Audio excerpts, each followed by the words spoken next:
If you lived in joy and happiness as a constant state of existing,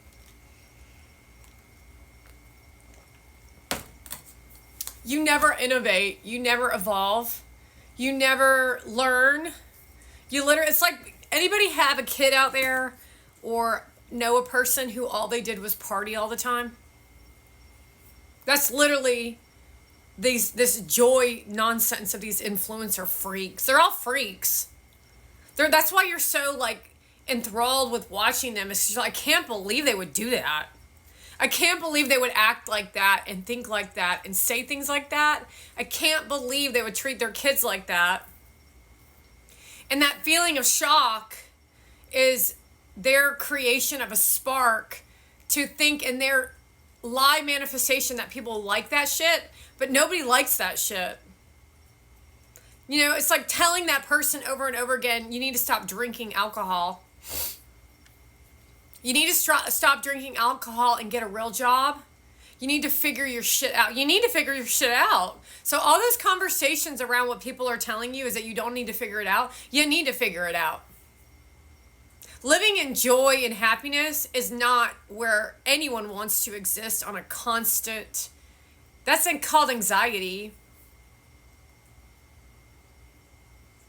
The constant erotica would be considered anxiety because you can't have a real conversation with these people because they're too busy telling you how pretty they are. Yes, I'm beautiful. Yes, I'm beautiful. Yeah, you want to ask me something? Oh, I know I'm beautiful. Yes, I knew. I know that. How hard is it to be so beautiful? I mean, it's very challenging. How challenging is it to hire a chef? Oh, it's very challenging. Look how beautiful I am. Look at how beautiful I am. The problem is they won't connect to the fact that that's a bad thing. While they then tell us how they're going to tell us how to run the government, like Paris Hilton, who's honestly not attractive, but in her lie manifestation, because she has money and a father who built businesses, actually it was like her grandfather, who built the businesses, and they just lived off the money. So like, this is what it looks like to be a trust fund kid. She didn't do shit in the world. She didn't contribute. She's a shitty ass mom. Phoenix literally tattles on her in every freaking video. So she's robbing a child of having a real childhood so that she can have fame as an adult. So this child is missing out on their entire childhood so Paris Hilton can stay a child. While Taylor Swift says, never grow up, stay 22. But you already had your childhood. Even if you're like 30, like Taylor Swift is, you grow up because you're the role model for the younger generation. Because everybody knows when you're in high school, you don't behave like that. You know that a child in high school does not behave like that because it's bad. But because you're making money off a platform of likes and loves of a train wreck, you're like, cool. Let me clean my daughter's room while she wears her cheerleading outfit. Everyone knows that nobody in high school really actually likes the cheerleaders because they're such bitches. So it's really funny to continuously watch the kids, your kids, be cheerleaders in high school and think that they made it in some way. You didn't make it. You're like a bitch. You made it into the bitch club.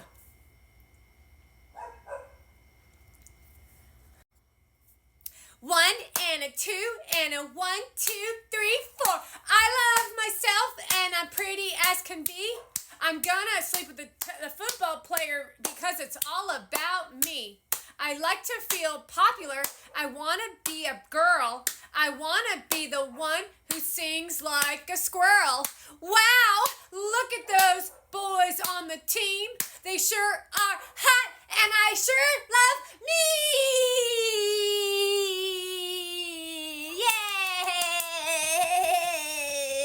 Yay! And then the audience is like, they're not really pepping up the crowd. So you're embarrassing yourself in front of everybody because you're on the cheerleading squad. And you can't recognize that you're not a good cheerleader. You're just popular, and you knew someone who's a Facebook influencer or an influencer on TikTok. The number one reason not to put her on the team, cheerleading coach. But the secret about the cheerleading coach is she is one of those girls. She picks sides. She's violently abusive to other girls who are not pretty enough. She talks down to them.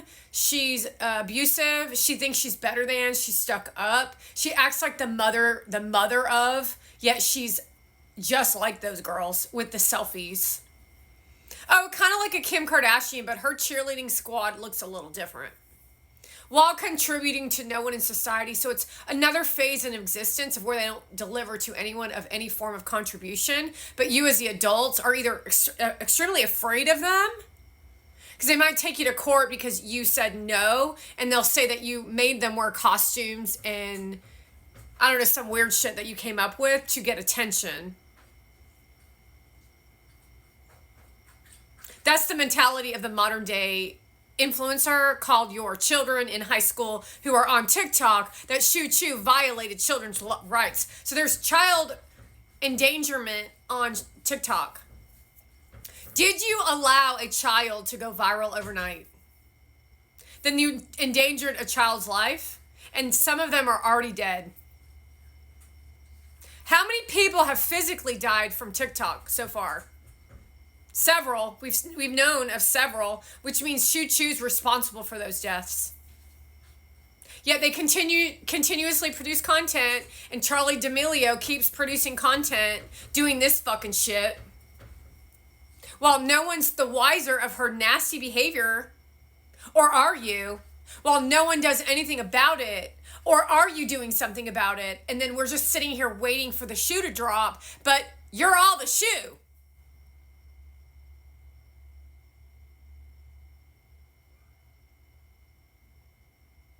So your little fuckers in high school of the cheerleader squad are now the future leaders of this world, where they used to just be the bitch that sat in the back with the dude with the tons of money and the diamond ring.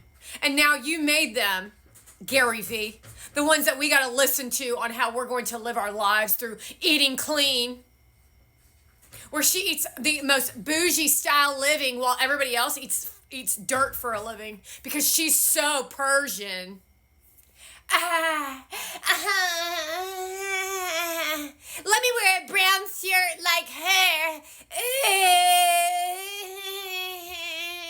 My last motivated is going to be a Q&A where we ask people questions, and then I'm going to hire someone to ask me a questions. So you are literally the dumbest person I ever met. You say, does anyone have any questions about anything that has to do with something? Oh, nobody. So then you say, well, I'm going to come up with I'm having a meeting with a person, and the person's going to ask me, we're going to have a podcast where I get asked questions. That's it. So she literally just told on herself. She asked the audience to ask questions, and nobody asked anything. Then she says at the end, she's like, I might hire someone to ask me the questions. It could be fun. What the fuck are you talking about? You should not be having fun while you're educating people on this shit.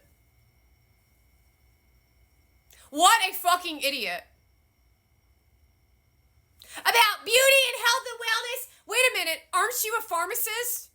Wouldn't you want to answer questions about medicine and side effects and warts on your feet and cheese between your toes and shit?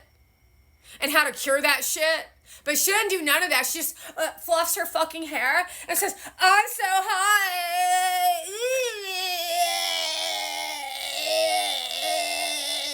And that's all you want to see? Because you ain't real people. You nasty. You took advantage of people. You took advantage of meeting me and knowing me.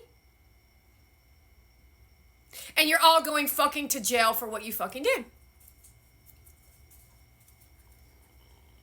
Little do you know, I'm talking to you, and I'm not going to say your fucking name, Freckleface. You're a fucking abuser, and you fucking know it.